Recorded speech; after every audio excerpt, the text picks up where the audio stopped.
So as you know, we are in the midst of a disastrous Democrat-created government shutdown, and it is Democrat-created, but I don't think they're getting really the blame that they should. That's now officially the longest shutdown in American history.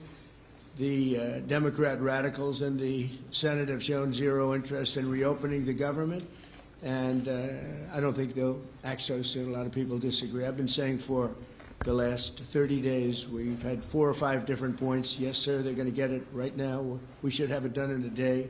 I've heard that about 4 times. I heard it after Kings. You know, they said I was a king. And I heard it after Kings. I heard it after a couple of other moments in time. And I said, no, I don't believe so. And now I heard it's after the election. I don't believe so. I think they will. I think they're kamikaze pilots. I just got back from Japan. I talked about the kamikaze pilots. I think these guys are kamikaze. They'll take down the country if they have to. So I don't think so. Millions of Americans are going to be without SNAP benefits. And I will say about SNAP benefits, so when I was president, we had $7 billion worth, and now they have many times that, because these benefits were given to anybody that asked, and they're up to, I hear, just many times, $47 billion. So it wasn't the purpose of SNAP. That was for people that really had problems, down and out, people that really had problems. But during Biden, they gave it to anybody that wanted it. I think it's something you have to talk about because the numbers are incredible. But countless public servants are now not being paid, and the air traffic control system is under increasing strain. We must get the government back open soon, and really immediately. We have to get it up. We have the hottest economy we've ever had, and it's affecting the stock market now a little bit. See, look at that. Even the Democrats eat their own. If they're not on the same page with their BS trying to just smear the Republican Party, if you're not about that and you're in the Democratic Party, they're going to figure out ways to cast you out.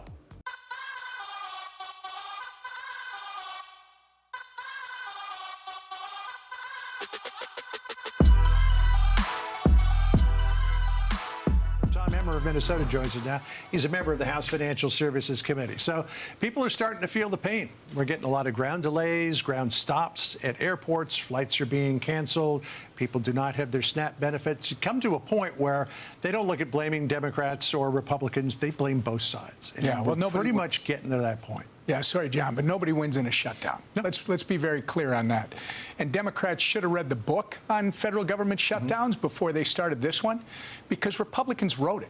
It never works, and it's not working for them. So about the pain, that we're in day 36 right now. This is really crazy, guys. Like they said, this is the longest shutdown in history, and we don't know what could happen if we can even do another month. Like, people are going crazy. There's videos now out there of people stealing and just admitting on video, online, saying that they're stealing, and they don't care, and they're showing what they stole. It's getting crazy. I don't know what the plan is for the Democrats to be pushing something like this and not wanting to cooperate, knowing what the Republicans and the Trump administration was intending on doing when they took over the White House. In the first 4 weeks, 65,500 small businesses across this country that contract with our federal government lost an estimated $12 billion on their payments. That's not the 300 million people. That's a lot of people, but it was last week, really, where it started to kick in, right? Tuesday, air traffic controllers last Tuesday did not get a paycheck. More federal workers didn't get a paycheck on Wednesday, Thursday, and Friday. And then Saturday, you had 42 million low-income Americans who need SNAP for nutrition assistance start to have their benefits interrupted. You had people who rely on the WIC program having theirs interrupted, Head Start programs. This is becoming very serious, as you pointed out. And Sean Duffy, the transportation secretary, pointed out it could get worse. It's time. I'm sure there's a lot of people out there that are dealing with this, and when you pay your bill, there's actually whoever you pay your bill to, a lot of those people or companies would be willing to assist you financially or put a delay in payments of some sort because they're considering what's going on in the country with this whole government shutdown. I mean, when I paid my bill, I saw that there was like a little bar at the top that said, hey, if you're affected by the government shutdown, you can apply, you may be eligible for benefits or something.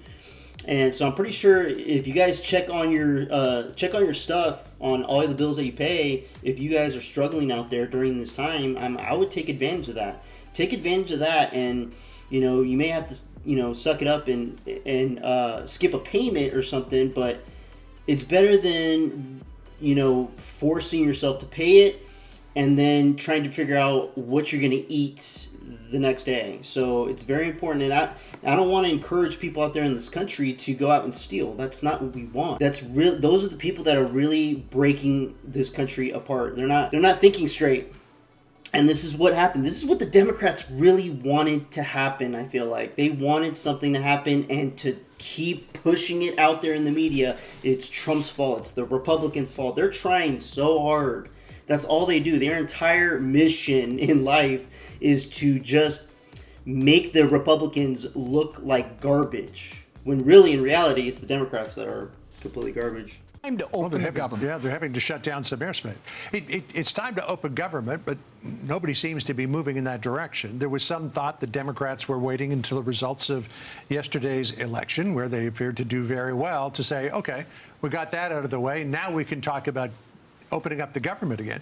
Do you get any kind of sense that they're ready to negotiate? Well, John, first off, the Republicans have done what's necessary to keep the government open. We did it on September 19th. I understood that, but I'm talking about the Democrats. And now it's over in the Senate, and you're right. Chuck Schumer, there's a simple math problem, as you and Chad keep talking about.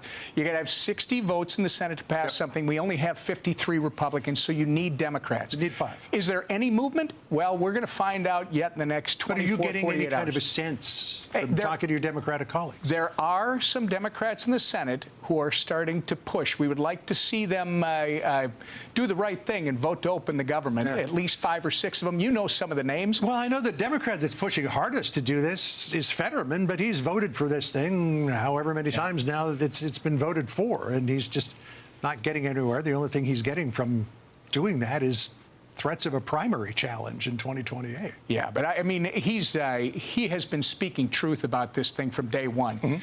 See, look at that. Even the Democrats eat their own. If they're not on the same page with their BS trying to just smear the Republican Party, if you're not about that and you're in the Democratic Party, they're going to figure out ways to cast you out. That's crazy. This is why I don't understand how people can lean more towards that party. Maybe things were different back in the day. There's some old school people out there that have always been full-blown Democrats since forever ago. But in this day and age, it's not even the Democrats. They're the radicals, the far left radicals. Chuck Schumer is just worried about his job, and he is scared of the Mamdani side of the party. Based upon what happened yesterday, he's right to be afraid of that. He should be, because that's exactly what is controlling this shutdown right now. The question is, will Chuck Schumer and the Democrats realize that they need to be leaders and put the American people first, as opposed to their politics, putting the Mamdani pro-terrorist wing of their party first? Thank you. Okay, questions? Yes, go ahead. I've called on somebody else. Go ahead. Thank you. We're having a press conference. Thank you. Go ahead. Yes, ma'am. And you should respect free speech. What's the question? What's the question? What's the question? I can't hear you because we have someone who doesn't respect the rights of their colleagues over here. I'd love to talk with you. Wait. I'd love to talk with you. Come to my office, okay? You have an obligation. This chick's getting fired up. Yeah. Yes. Yeah. Okay, let's talk about it. I've been doing that. We did that before the shutdown began. We went to the White House. We went and sat in front of the Resolute desk. We brought Leader Jeffries and Leader Schumer in, and we had a discussion. The president said, please don't shut the government down. It would cause all this pain to the American people. This has never happened before. It's a clean, nonpartisan CR that every Democrat, including you, voted no on September 19th. You voted to shut down the government. You voted to stop SNAP benefits. You voted to not pay the troops, not pay TSA, Border Patrol. You may regret it now, but that's your vote, and it's on the record. So the president had us in, and they didn't want to have a dialogue or debate. They thumbed their nose in it, at him, and he had to do it. Appreciate it. Thanks for your input. Somebody give me a question that's real. Damn, did you guys see that woman? She was like ready to jump in and attack and defend Mike Johnson. I don't want people out there thinking this is a good time to do something really crazy to the point where you can go to jail for. I know this may be like really easy to say, but I know it's very hard to do. Figure out ways to get some sort of other income without doing things illegally or having to degrade yourself. During these times, it's very hard for everybody, and life is hard. But that's why when there's problems in life, we have to figure out one thing at a time. Start solving one problem after another until things are better for your comfortability, basically. Let me know what you guys think about this in the comments below. Like and subscribe. I would appreciate it. Till next time, peace out, everybody. This was for Charlie.